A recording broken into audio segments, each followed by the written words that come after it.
In this video, we are attempting to discuss what historically requirements have meant and how user stories have a different story to tell. Historically, requirements were crafted or developed in order to ensure full and complete and absolute understanding across teams, namely the business team and the development teams.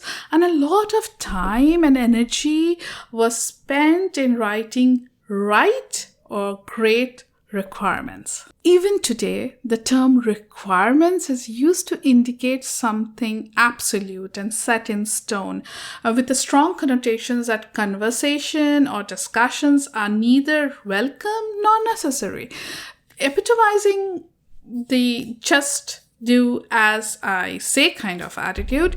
The product owner in Scrum, however, is empowered with the responsibility to ask the questions like, for whom are we building this feature, and what is the problem that we are attempting to solve by doing this? I recently watched a Jeff Padden video. It was about user story mapping, but I love the way he used cake wrecks or cake fails to drive home the message that requirements, no matter how simple or direct, do not do the job they're expected to.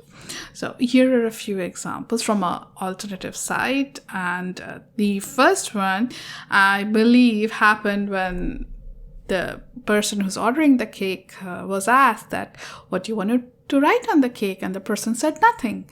So that's what was done. A big nothing. This one, probably I can imagine the conversation going something like this, that the bakery got the specification and then said that, what do you want to write on the cakes? And the person says, write happy birthday on both. And that's what they got. So I'm not trying to trivialize the time and effort and energy that has gone into developing writing requirements, but all I'm trying to say is that requirements in itself is not enough to support the software development as we know it today. Mike Kern says, a user story is a short, simple description of a feature told from the perspective of the person who desires the new capability, usually a user or a customer of the system. User stories also follow a typical template, that is, where we put in the type of persona. I want something, the feature, so that where we put the reason or the business value that we are looking to achieve here. User stories do not replace requirements. They are not the written form of requirements. They tell a story. They tell a story about for whom are we doing it, what are we trying to achieve here, and why we are trying to do that.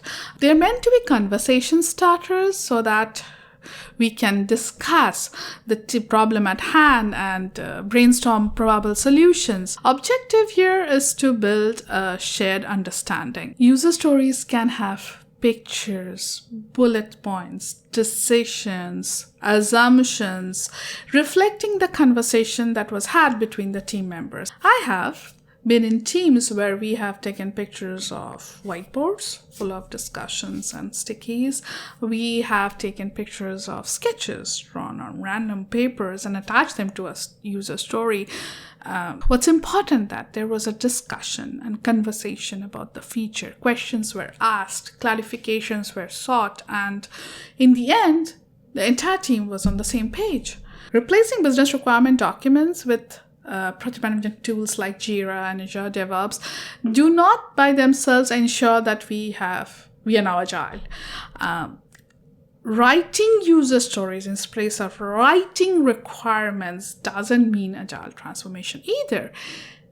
User stories were meant to be a new way of thinking, in a way to inspire conversation between the people who want something and the people who can make that happen, and to inspire collaboration and ensure that we have a shared understanding. Even while I make this video, I am teaching myself how to tell a user story rather than write it on my own.